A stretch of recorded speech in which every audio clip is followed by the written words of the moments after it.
Would you risk arrest, trial, and brutal punishment just to visit an old blind man and serve him communion? In 1651, three men did exactly that.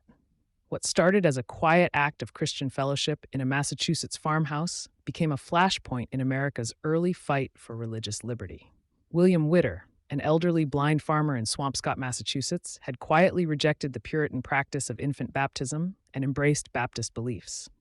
Too frail to travel, he sent word to the First Baptist Church of Newport, Rhode Island, requesting spiritual care. Pastor John Clark, lay leader Obadiah Holmes, and John Crandall journeyed north to visit Witter. On Sunday, July 20th, they worshiped together in Witter's home. Holmes baptized him as a believer, and they shared in scripture, prayer, and the Lord's Supper.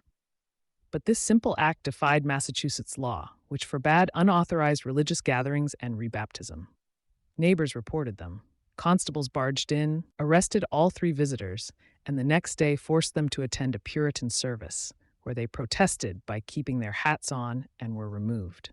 Before leaving Swampscott, the ministers quietly fulfilled their purpose by administering the Lord's Supper to Witter. In Boston, the men were labeled Anabaptists, tried without fair defense, and fined heavily. Holmes, seen as the most defiant, was fined £30, more than most people earned in months. Clark and Crandall had their fines paid by friends, but Holmes refused. On September 5, 1651, he was taken to Boston's whipping post. Stripped to the waist, he received 30 brutal lashes with a three-corded whip. Bloodied and in agony, he stunned the crowd with the words, "You have struck me as with roses." Holmes's unshakable conscience lit a spark. Clark later published ill news from New England, exposing the injustice. His writings and advocacy helped secure the Rhode Island Royal Charter of 1663, enshrining religious freedom in law.